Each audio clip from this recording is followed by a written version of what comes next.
Hello बच्चों, आप लोग अच्छे होंगे। आज एक वीडियो बनाने जा रहा है मैं 11th क्लास के लिए shape and structure of molecules का। चूंकि यह वीडियो बना लुईस स्ट्रक्चर के बाद, लुईस स्ट्रक्चर कोवैलेंट मॉलिक्यूल्स का केवल बॉन्ड एसोसिएशन के लिए वो केवल दिखा गया कि इलेक्ट्रॉन को कैसे हम लोग एक दूसरे के साथ अट्रैक्ट करके किसी टाइप का एक मॉलिक्यूल का स्ट्रक्चर ढांचा तैयार किया जाए कि मॉलिक्यूल अपने आप में एक खड़ा दिखाई दे। माने इलेक्ट्रॉन को जोड़ जोड़ के उसको एक हम लोग बनाए थे कि हाँ इसमें इतना बॉन्ड पेयर होगा, इतना लोन पेयर होगा लुईस स्ट्रक्चर में। इसके पहले वाले वीडियो में हमने बनाया था। लेकिन शेप के बारे में एक्चुअल आइडिया यही थ्योरी देता है जिसका नाम होता है VSEPR थ्योरी। VSEPR थ्योरी से हम लोग शेप का प्रेडिक्शन करेंगे, बॉन्ड एंगल का भी इलेक्ट्रोनेगेटिविटी के आधार पर बॉन्ड एंगल कैसे डेविएट होता है, किसी का बॉन्ड एंगल बढ़ जाता है, किसी का बॉन्ड एंगल घट जाता है, इसके बारे में हम लोग बात करेंगे। तो इस थ्योरी का नाम ही है VSEPR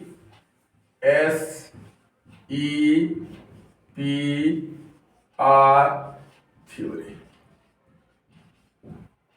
V for valence,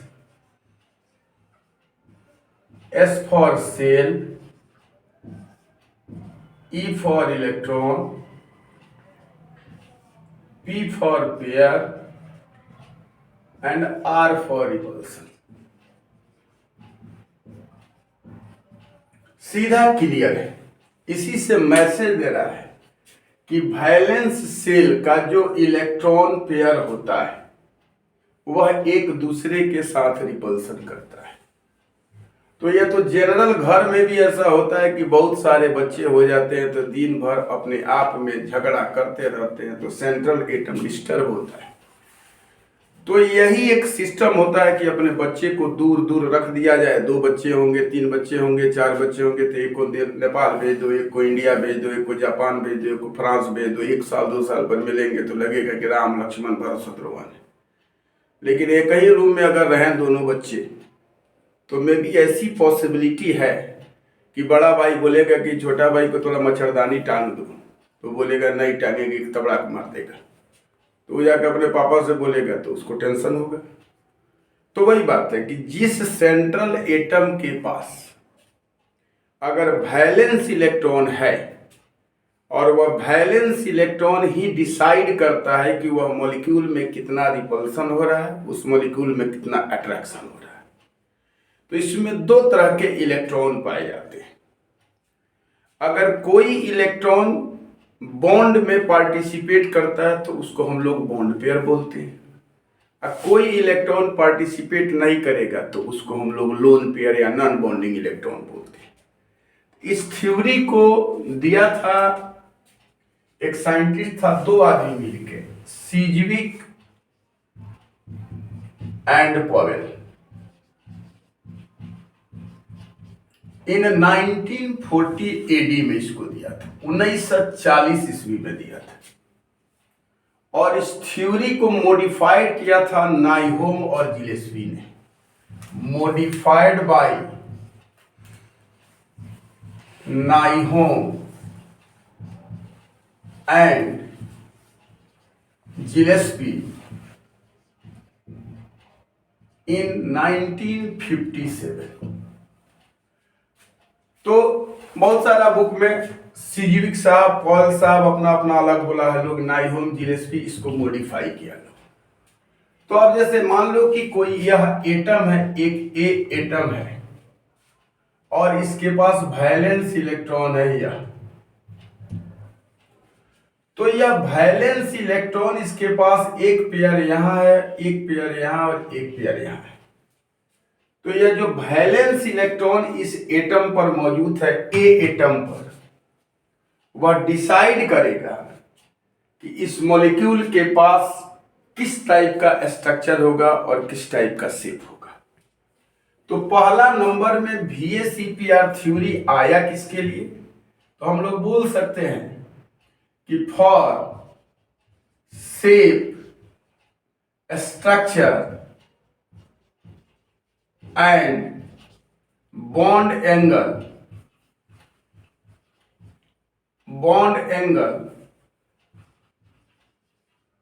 of the simple covalent compound and ions। अब आप कहोगे कि कॉम्प्लेक्स कंपाउंड का स्ट्रक्चर बता दे, उसके लिए यह थ्योरी नहीं है, उसके लिए बहुत आगे थ्योरी है, हम लोग पढ़ेंगे। लेकिन यह सिंपल कोवैलेंट कंपाउंड्स जो है या कोवैलेंट मॉलिक्यूल्स आप बोल सकते हो, और उसके जो आयंस हैं उसके बारे में शेप और स्ट्रक्चर डिटर्मिनेशन करने के लिए एक थ्योरी को सिजविक और पवेल ने 1940 एडी में लाया था, और उसको मॉडिफाइड किया था नाइहोम और गिलेस्पी ने। और बताया क्या कि किसी भी मॉलिक्यूल्स के सेंट्रल एटम के सराउंडिंग में जितने भी इलेक्ट्रॉन जो होते हैं, वैलेंस इलेक्ट्रॉन, वह यह डिसाइड करते हैं कि वह मॉलिक्यूल रेगुलर ज्योमेट्री को दिखाता है कि इररेगुलर ज्योमेट्री को दिखाता है। उसका इररेगुलर को डिस्टोर्टेड ज्योमेट्री भी केमिस्ट्री में बोला जाता है। डिस्टोर्ट का मतलब क्या होता है और रेगुलर का मतलब क्या होता है? रेगुलर मतलब जैसे मान लो कोई इमेज हम लोगों के चेहरा में है, जैसे सरस्वती जी का पूजा हम लोग करते हैं, तो अगर किसी बच्चा से बोला जाए कि सरस्वती जी एक मूर्ति हम देखे हैं जहाँ बाघ पर बैठी हुई हैं, उनके पास हाथ में त्रिशूल है, हाथ में कटार है, हाथ में भल्ला है, यह सारा चीज़ है, तो कोई आदमी इमेज करेगा कि नहीं तो पागल आदमी है, सरस्वती तो हंस पर बैठती है, उनके हाथ में बीड़ा होता है, पुस्तक होता है, वह किताब कॉपी वाली देवी है। तो यह दिमाग में इमेज है कि सरस्वती जब होंगी तो वह बाघ पे नहीं बैठी होंगी, उनके हाथ में कटार और फरसा भाला यह सब चीज़ें नहीं होगी, माने कोई भी उनके पास विपेंस लड़ाई वाला नहीं होगा। और जब कहा जाए कि क्रोध वाली देवी तो सीधे काली माता याद है। लेकिन राक्षस जो बनता है दुर्गा पूजा में, वह अलग अलग मूर्ति में होता है, कहीं मोटा मोछ वाला, कहीं काला वाला, कहीं लंबा वाला, कहीं छोटा वाला, बहुत तरह के होते हैं। तो उसकी ज्योमेट्री जो होती है फिक्स नहीं होती, उस डिस्टोर्ट ज्योमेट्री का होता है, टेढ़ा मेढ़ा होता है, उसको हम लोग डिस्टोर्ट बोलते हैं। तो रेगुलर ज्योमेट्री और डिस्टोर्ट ज्योमेट्री के बारे में हम लोग बात करते हैं कि रेगुलर ज्योमेट्री क्या है और डिस्टोर्ट ज्योमेट्री क्या है। तो पहला नंबर में हम इस पर एक बात लिखते हैं कि जो वैलेंस इलेक्ट्रॉन है, यह बात आप दिमाग में रखो, नोट्स तो सब किसी के पास होता है, लेकिन बनाया कैसे जाता है उसके बारे में बात करते हैं कि किसी भी मॉलिक्यूल्स के सेंट्रल एटम के पास जो वैलेंस इलेक्ट्रॉन है, वह वैलेंस इलेक्ट्रॉन उसका डिसाइड करेगा कि मॉलिक्यूल रेगुलर ज्योमेट्री का होगा कि इररेगुलर ज्योमेट्री का। तो हम लोगों को मॉलिक्यूल दो टाइप के मिलेंगे, एक मिलेगा रेगुलर ज्योमेट्री मॉलिक्यूल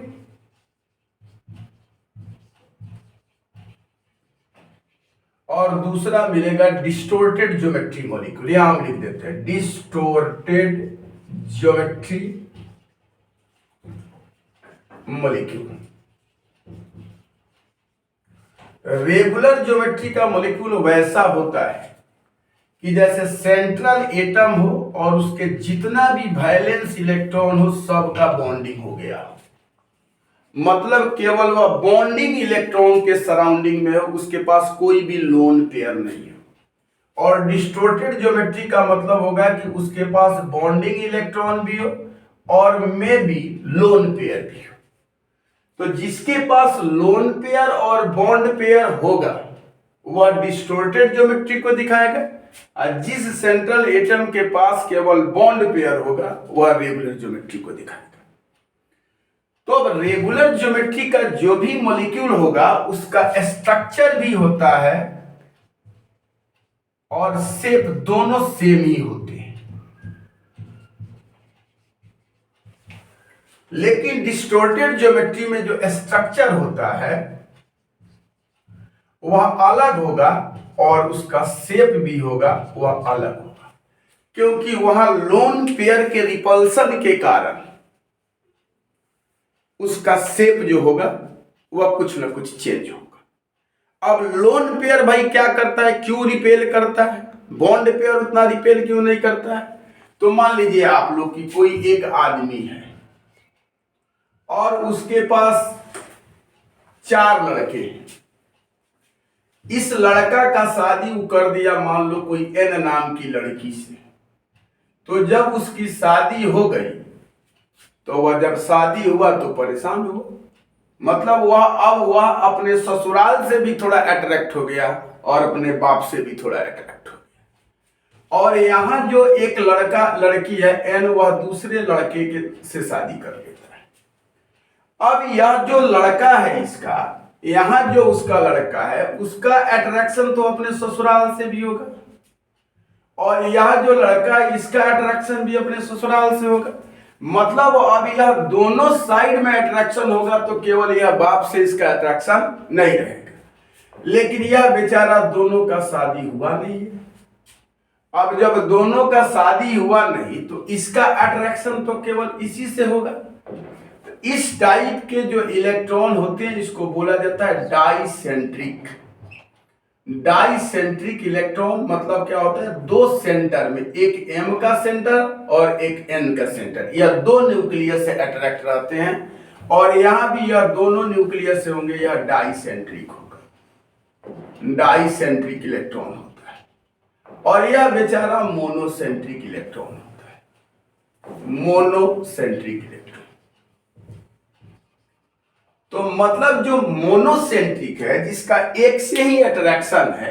अब मान लो कि कोई जरूरत पड़ा, जैसे कोविड के टाइम में कोविड आ गया, ये लोग अपने ससुराल चल गया, इसके पास पैसा कट गया, तो अब इसके पास, अब तो यह दोनों बच्चा कहाँ जाएगा, ये तो अपने बाप के पास रहेगा। वो चाहे भात खिलावे, नमक खिलावे, सब्जी खिलावे, दाल खिलावे, लेकिन यह लोग तो चला गया ससुराल में जाके घी मलाई खाने लगा।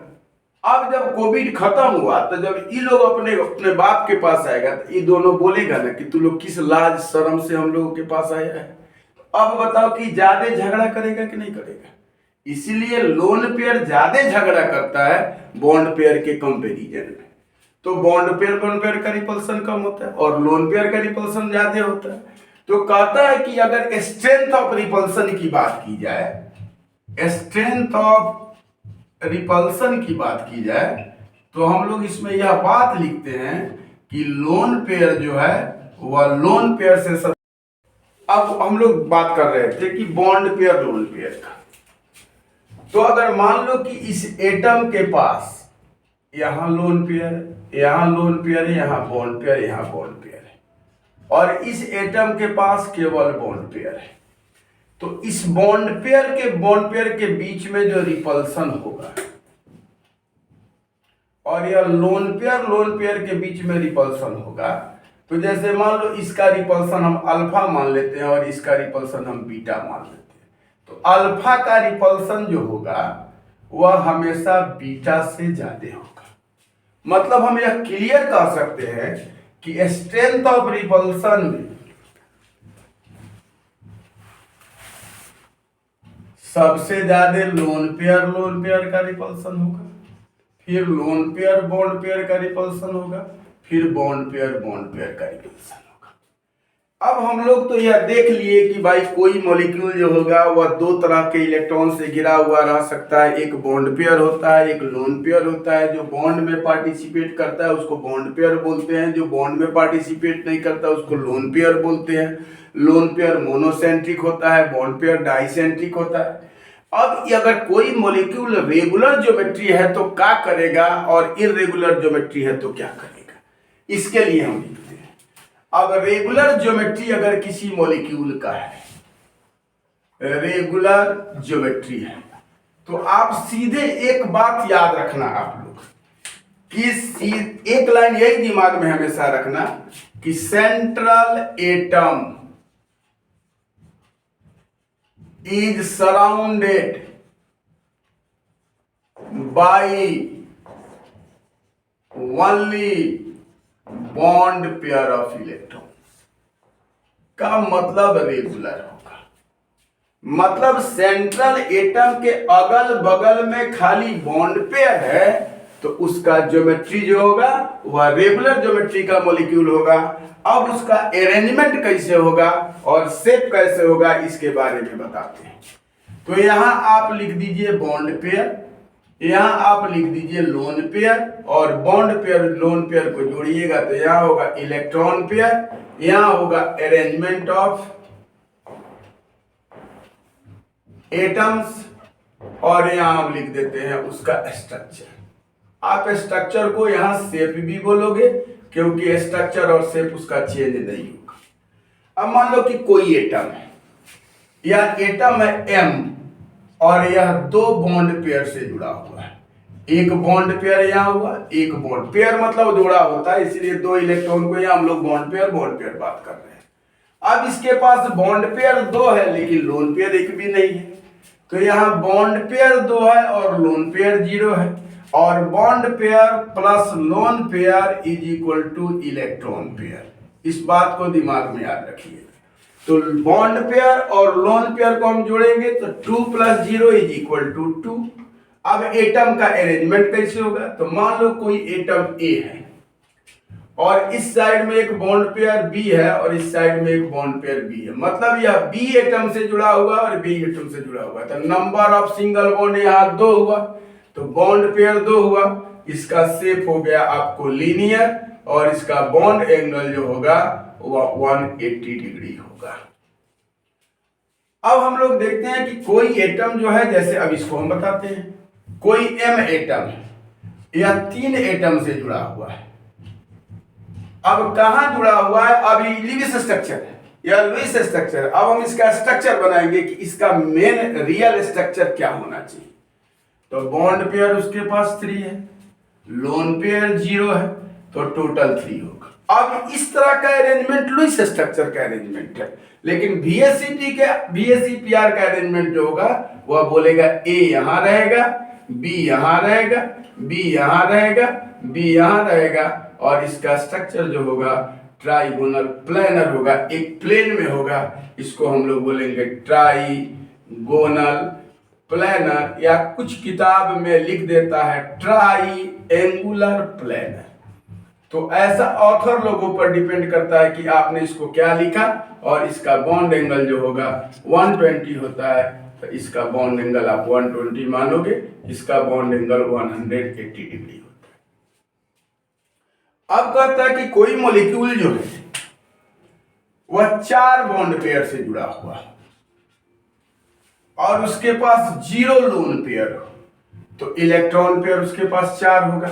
अब मान लो कि एक एटम और हमने यहां जोड़ दिया, तो यह लुईस का अरेंजमेंट है, लेकिन नाइहोम और जिलेस्पी का अरेंजमेंट जो है उसने बताया कि ए ऐसे होगा, एक बी यहां होगा, एक बी यहां होगा, एक बी यहां होगा और एक बी यहां होगा। इसको हम लोग टेट्राहेड्रल अरेंजमेंट बोलते हैं, और यह टेट्राहेड्रॉन भी कुछ बोलता है लोग और टेट्राहेड्रल भी बोलता है।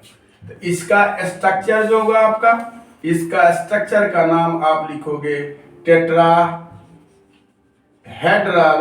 या इसको कुछ लोग बोलते हैं टेट्राहेड्रॉन।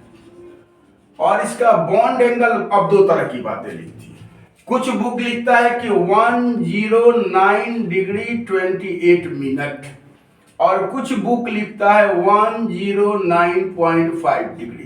तो आपको डरने की जरूरत नहीं है, आप दोनों लिख सकते हो 109 डिग्री 28 मिनट। यह भी बॉन्ड एंगल उतना होगा, यह भी बॉन्ड एंगल होगा, मतलब इक्विवेलेंट होते हैं सारे बॉन्ड एंगल। तो इसका बॉन्ड एंगल होगा 109.28 मिनट, या आप लिख सकते हो 109.5 डिग्री। आपको जो मन करे आप दोनों में यूज कर सकते हो। अब मान लो कि कोई एटम जो है वह 5 बॉन्ड पेयर से जुड़ा हुआ है और उसके पास 0 इलेक्ट्रॉन लोन पेयर हो, तो टोटल उसके पास बॉन्ड पेयर इलेक्ट्रॉन पेयर कितना हुआ 5। आप इसमें ऐसे भी अरेंजमेंट कर सकते हो लीविस के अकॉर्डिंग, 1 2 3 4 5, लेकिन आप VSEPR थ्योरी से इसका अरेंजमेंट करोगे तो ऐसे बनेगा, या ट्राइगोनल हो गया और यहां बाई पिरामिडल हो गया। तो यहां बना आपका A, यहां रहा B, यहां रहा B, यहां रहा B, यहां रहा B और यहां रहा B।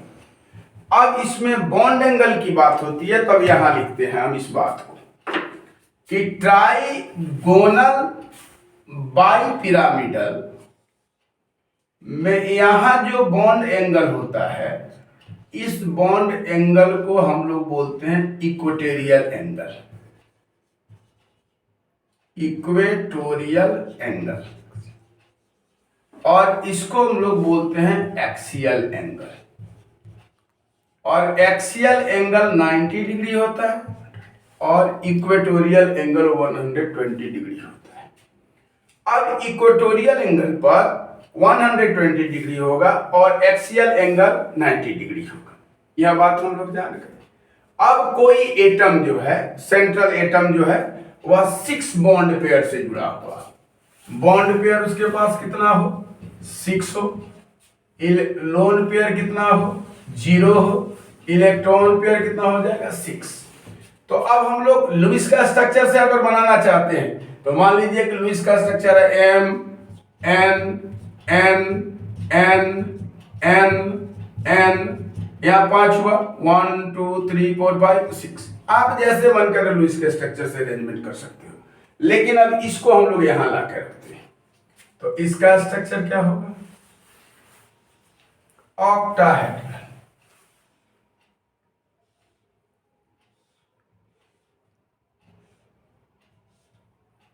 यहाँ हुआ N, यहाँ हुआ N, यहाँ हुआ N, यहाँ हुआ N, यहाँ हुआ N, यहाँ हुआ N, या M हुआ, और सब बॉन्ड एंगल जो होता है टोटल 90 डिग्री होता है।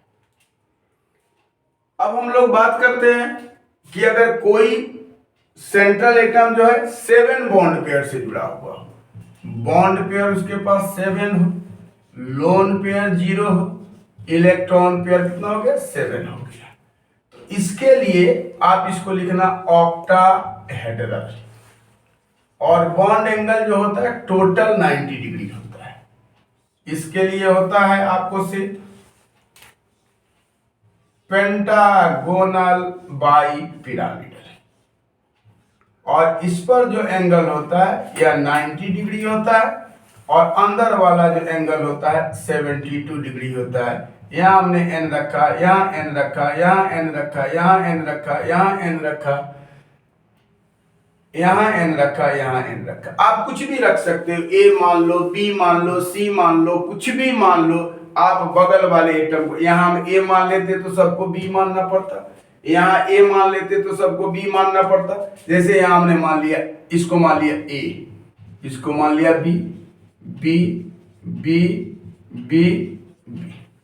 तो दिमाग में एक बात याद रखना है आप लोगों को कि सेंट्रल एटम के पास 2 तरह के इलेक्ट्रॉन है। एक इलेक्ट्रॉन वैसा है जो बॉन्ड, अभी हम लोगों ने पहले देखा क्या, पहले वाले में, कि इलेक्ट्रॉन बॉन्ड पेयर वाला जो था वह सेंट्रल एटम के सराउंडेड था, तो उसने रेगुलर ज्योमेट्री को दिखाया। अब वैसे भी मॉलिक्यूल्स हैं जो इररेगुलर ज्योमेट्री को दिखाते हैं, डिस्टोर्टेड ज्योमेट्री को दिखाते हैं, जिसका सेंट्रल एटम जो है वह लोन पेयर और बॉन्ड पेयर दोनों से सराउंडिंग में रहता है। तो इररेगुलर ज्योमेट्री या डिस्टोर्टेड ज्योमेट्री मॉलिक्यूल कब होता है, डिस्टोर्टेड ज्योमेट्री का मॉलिक्यूल का क्या शेप होगा, क्या स्ट्रक्चर होगा, इसके बारे में हम आप लोगों को बता देते हैं। आप लोगों को इससे वीडियो, आपको क्वेश्चन बनाने आ जाएगा। जैसे मान लो कि बॉन्ड पेयर यहां हम लोगों ने रखा, लोन पेयर रखा। अब स्ट्रक्चर की बात आई तो स्ट्रक्चर हम लोग यहां लिख दिया, अब उसके बाद उसका शेप लिखते हैं। तो अगर कोई भी सेंट्रल एटम के पास 2 बॉन्ड पेयर है और 1 लोन पेयर है, तो इलेक्ट्रॉन पेयर भी यहां लिख दिया जाए। इसके पास 3 है, तो 2 और 1 3, तो हम लोग लिखे थे स्ट्रक्चर में ट्राइएंगुलर प्लेनर। लेकिन इसका शेप जो होगा वह एंगुलर शेप होगा, या इसको हम लोग भी शेप भी बोलते हैं, या इसको हम लोग बोलते हैं भी शेप, एंगुलर शेप, भी एंगुलर बेंट, बेंट भी बोलते हैं। अगर किसी सेंट्रल एटम के पास 2 बॉन्ड पेयर हो जाए और 2 लोन पेयर हो जाए तो 4 इलेक्ट्रॉन पेयर हो जाएगा। स्ट्रक्चर तो उसका होगा टेट्राहेड्रल। टेट्राहेड्रल होगा तो उसका शेप क्या हो जाएगा, ट्राइगोनल पिरामिडल। इसको हम लोग प्रिज्मेटिक शेप भी बोलते हैं, प्रिज्मेटिक शेप, प्रिज्म के जैसा। अमोनिया वगैरह के बारे में हम लोग बात करेंगे। अगर बॉन्ड पेयर 3 है और लोन पेयर 1, 2 2 4, 2 2 4 नहीं, इसका भी शेप होगा एंगुलर या बेंट या भी। वाटर की बात हो रही है। यहां देखिए, वाटर के पास 2 लोन पेयर है, 2 बॉन्ड पेयर है, तो 2 3 4, 4 गो हो गया। शेप इसका स्ट्रक्चर हो गया आपका क्या, टेट्राहेड्रल, और शेप होगा एंगुलर। H2S हो गया। आप इसको देखोगे, इसके पास भी 2 बॉन्ड पेयर है, 2 लोन पेयर है। बेंट शेप लिख सकते हो, भी शेप लिख सकते हो, एंगुलर शेप लिख सकते हो। जिसके पास 2 बॉन्ड पेयर है और 2 lone pair, 2 bond pair, 2 lone pair, 4 electron pair, structure tetrahedral, shape angular. 3 bond pair हो और 1 लोन पेयर हो तो 4 होगा। इसका स्ट्रक्चर होगा आपको टेट्राहेड्रल, लेकिन इसका शेप होगा वही पिरामिडल जो बोल रहे थे, पिरामिडल, या इसको हम लोग प्रिज्मेटिक शेप बोलते हैं। तो जैसे आप देखो अमोनिया, अमोनिया के पास 3 बॉन्ड पेयर है, 1 लोन पेयर है। फॉस्फीन, इसके पास 3 बॉन्ड पेयर है, 1 लोन पेयर है। PCl3, 3 bond pair, 1 lone pair. इस तरह का कंपाउंड मिलेगा। अब आपको मान लो कि 4 बॉन्ड पेयर हो जाए और 1 लोन पेयर हो जाए, तो 4 और 1 5, या इसका शेप होगा trigonal bi pyramidal. Trigonal bi pyramidal, तो इसका शेप क्या होगा, सीसॉ। जैसे SF4 जो है, इसके पास आप देखोगे तो 4 बॉन्ड पेयर है और 1 लोन पेयर है, तो इसका स्ट्रक्चर जो होगा सीसॉ। सीसॉ किसको बोलते हैं, बच्चा सब स्कूल में एक पटरी का बनाया हुआ रहता है, जिस पर क्या होता है, एक क्लिप से लगाया रहता है, एक थोड़ा सा दबा हुआ रहता है, एक थोड़ा ऊंचा रहता है। एक बच्चा इस पर बैठता है तो दूसरा उड़ जाता है, दूसरा बैठता है तो उड़ जाता है। इसको हम लोग सीसॉ बोलते हैं। तो उस टाइप का यह स्ट्रक्चर बनाएगा सीसॉ।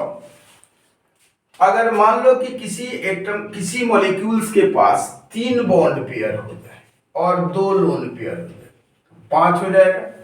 उसका भी स्ट्रक्चर हो जाएगा ट्राइगोनल बाई पिरामिडल। इसका शेप जो होगा वह टी शेप्ड होगा। जैसे आप देखोगे ClF3 इंटरमोलिकुलर कंपाउंड है, BrF3, यह सब इंटर हाइड्रोजन कंपाउंड है। इंटर हाइड्रोजन कंपाउंड में इसका शेप जो होगा वह टी शेप होगा। ओरिजिनल तो नहीं होगा भाई। अगर प्योर केमिस्ट्री की बात की जाए तो यह प्योर टी तो नहीं होता, ना प्योर सी होता है, सीसॉ, क्योंकि लोन पेयर बॉन्ड पेयर में डेविएशन कुछ हो जाता है वहां जाके। लेकिन हम लोग मान लेते हैं अनुमान के द्वारा कि हाँ भाई इसका टी होता है और उसका सीसॉ होता है। अगर प्योर केमिस्ट्री की बात की जाए तो पूरी डेविएशन देखा जाता है ना, ओरिजिनल सीसॉ होगा ना टी होगा। लेकिन बच्चा सब 11-12 का बच्चा का कितना अपना दिमाग है, तो उसमें जनरली उस सबको केवल याद करने के लिए बता दिया जाता है कि इसको टी शेप मान लेना और उसको सीसॉ मान, लेकिन होता नहीं है। क्योंकि जब वहां बॉन्ड एंगल लोन पेयर पे डेविएट करेगा तो डेविएशन से क्या होगा, वो थोड़ा सा टी शेप से थोड़ा सा चेंज हो जाएगा और सीसॉ से भी चेंज हो जाएगा। लेकिन यहां हम लोग मान लेते हैं कि भाई आप सीसॉ ले लो और टी ले लो। अगर आप मान लो कि 2 गो बॉन्ड पेयर हो जाए और 3 लोन पेयर हो जाए तो 5 ही हो जाएगा। हो जाएगा ट्राइगोनल बाई पिरामिडल। केवल इस पर जोड़ के उसको लिख देना है, कुछ बड़ा बात नहीं। 3 के लिए पहले भी ट्राइगोनल, 4 के लिए टेट्राहेड्रल, 4 के लिए टेट्राहेड्रल, 5 के लिए ट्राइगोनल बाई पिरामिडल, 5 के लिए ट्राइगोनल बाई पिरामिडल, 5 के लिए ट्राइगोनल बाई पिरामिडल। लेकिन इसका शेप जो होता है वह लीनियर होता है। अब आओगे कि 4 बॉन्ड पेयर हो जाए और 2 लोन पेयर हो जाए तो 6 हो जाएगा। 6 के लिए आपके पास शेप क्या होगा, ऑक्टाहेड्रल, और इसका शेप होगा स्क्वायर प्लेनर। अगर आपके पास 2 बॉन्ड पेयर हो जाए और 4 लोन पेयर हो जाए तब भी 6 होगा, तो भी होगा ऑक्टाहेड्रल, लेकिन इसका शेप आपका हो जाएगा लीनियर। अगर 5 बॉन्ड पेयर हो जाए, 1 लोन पेयर हो जाए, इसके पास 6 होगा, यह भी शेप होगा ऑक्टाहेड्रल। इसको हम लोग डिस्टोर्टेड ऑक्टाहेड्रल भी बोल देते हैं, जनरली डिस्टोर्टेड ऑक्टाहेड्रल बोल देते हैं, ऑक्टाहेड्रल भी इसका हम लोग शेप बोल देते हैं।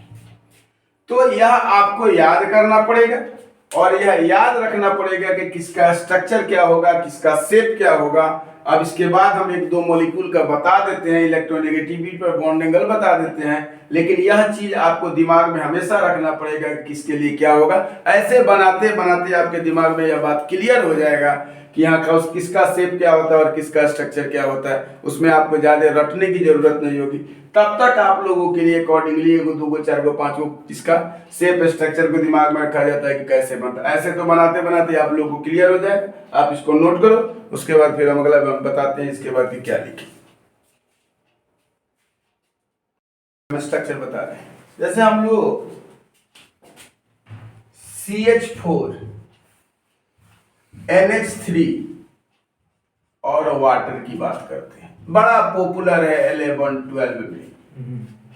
आई तीनों हम लोगों को जरूरत की चीज है। मीथेन मार्स गैस है, अमोनिया तो हम लोगों के द्वारा जेनरेट किया गया है। अमोनिया का आइसोलेशन हम लोगों के द्वारा होता है। यूरिक एसिड से जो यूरिन होता है उसी से यूरिया बना, और यूरिया का decomposition, ammonia carbon dioxide urea है और यूरिया डिकम्पोज होगा तो अमोनिया। ये तो हम लोग के मार्केट में, ये तो दिन भर हम लोग इसी के चक्कर में रहते हैं, H2O। तो लुईस स्ट्रक्चर हम लोग क्या करते हैं कि किसी तरह जोड़ देते हैं कि CH जहां मन किया वहां हाइड्रोजन जोड़ दिया, यहाँ H2O जोड़ दिया, जो मन किया लीनियर बना दिया, कुछ भी कर दिया।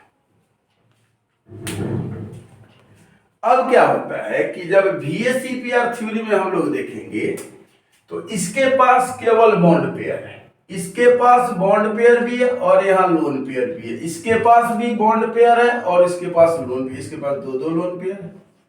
तो अब रिपल्सन के स्ट्रेंथ की बात होगी तो यहाँ लोन पेयर होगा, लोन पेयर बॉन्ड पेयर होगा, यहाँ लोन पेयर बॉन्ड पेयर होगा, बॉन्ड पेयर होगा। लेकिन इस बेचारे के पास केवल बॉन्ड पेयर का रिपल्सन होगा। तो VSEPR थ्योरी का अब लोन पेयर से रिपेयर करेगा, लोन पेयर बॉन्ड पेयर से रिपेयर, इसलिए हमने लिख दिया लोन पेयर बॉन्ड पेयर। यहाँ लोन पेयर बॉन्ड पेयर से करेगा, या बॉन्ड पेयर। जैसे मान लो यह लीनियर है, इसको लीनियर हम लोग मान लें। अब इस पर कोई लोन पेयर है तो इसको अगर ये रिपेल करता है थोड़ा सा, ये थोड़ा सा डेविएट होगा, फिर यह थोड़ा डेविएट होगा, तो यह क्या होगा, रिपल्सन के कारण थोड़ा डेविएशन होगा इसमें। लेकिन शेप में कोई फर्क नहीं पड़ने वाला है, उससे कुछ मतलब नहीं है। शेप के बारे में आगे हम लोग बात करेंगे। कितना सारा वीडियो 5 घंटा का बनाएंगे तो आप लोग भी बोर हो जाइएगा। तो अब VSEPR थ्योरी क्या बोलता है कि इसके पास बॉन्ड पेयर 4 है, लोन पेयर क्या है 0 है, इलेक्ट्रॉन पेयर इसके पास 4 हुआ, तो स्ट्रक्चर इसका हुआ टेट्राहेड्रल। अब टेट्राहेड्रल में इसका स्ट्रक्चर आप बनाओगे, खूब प्यार से बनाओ। 3 पैर इधर खींचो, 1 पैर बीच से निकालो,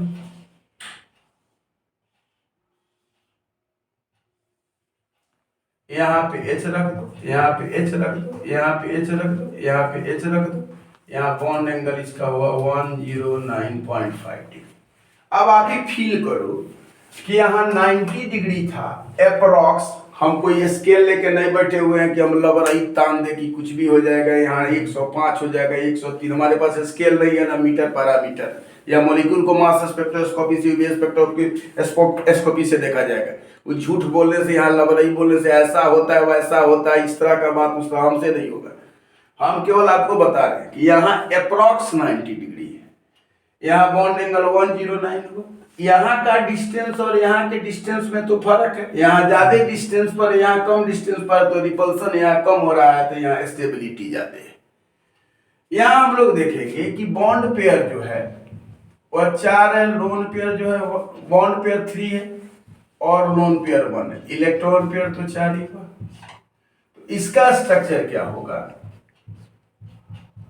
हम लोग ऐसे बनाते हैं, लुईस स्ट्रक्चर तो ऐसे ना बनाओगे, ऐसे बनाते हैं। अब इसका स्ट्रक्चर भी टेट्राहेड्रल होगा। अब देखो यह जो टेट्राहेड्रल स्ट्रक्चर बना तुम्हारा, तो इक्विवेलेंट सब है, यहां भी लोन पे रख सकते हो, यहां भी लोन पे रख सकते हो, यहां भी लोन पे रख सकते हो, यहां भी लोन पे रख सकते हो, क्योंकि सबका बॉन्ड एंगल हम लोग 109.5 है। तो हम लोग थोड़ा यहाँ दिख जाता है कि थोड़ा अच्छा दिखता है, इसीलिए हम लोग लोन पेयर यहाँ रख देते हैं ताकि यह प्रिज्म के जैसा दिखाई देता है। तो इसमें यहाँ H हो गया, यहाँ H हो गया, यहाँ H हो गया और यहाँ पे N हो गया। इसका शेप हो गया तुम्हारा। अब देखो इस लोन पेयर को ढक दो, लोन पेयर तो शेप में कुछ काम नहीं करेगा, तो यहाँ ढक दोगे तो थोड़ा सा पिरामिडल की तरह दिखेगा, प्रिज्मेटिक। इसमें लोन पेयर नहीं है, इसीलिए टेट्राहेड्रल ही दिख रहा है। अब यहाँ जो है इस वाटर के पास हम लोग देखेंगे तो इसके पास बॉन्ड पेयर जो है 2 है, 1 और 2, लोन पेयर भी 2 है, इलेक्ट्रॉन पेयर इसके पास 4 है। तो इसका भी स्ट्रक्चर होगा टेट्राहेड्रल, और यह टेट्राहेड्रल स्ट्रक्चर दिखाएगा। और इस टेट्राहेड्रल स्ट्रक्चर में हम लोग लोन पेयर यहाँ भी रख सकते हैं, यहाँ भी रख सकते हैं। अब लोन पेयर यहाँ रख दिया, लोन पेयर यहाँ रख दिया।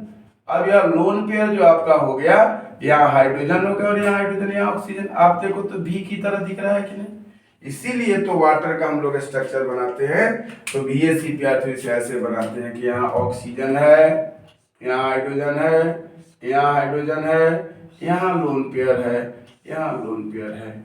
ये वाटर का शेप हुआ, यह अमोनिया का शेप हुआ। इसी तरह बहुत सारा स्ट्रक्चर आप बना सकते हो। PCl5 है। अब आगे की बात हम बताएंगे कि PCl5 गैस होता है, PCl5 सॉलिड होता है, इसके बारे में हम लोग बात करेंगे। लेकिन PCl5 तो होता है ना, P2Cl10 होता है स्टेबिलिटी।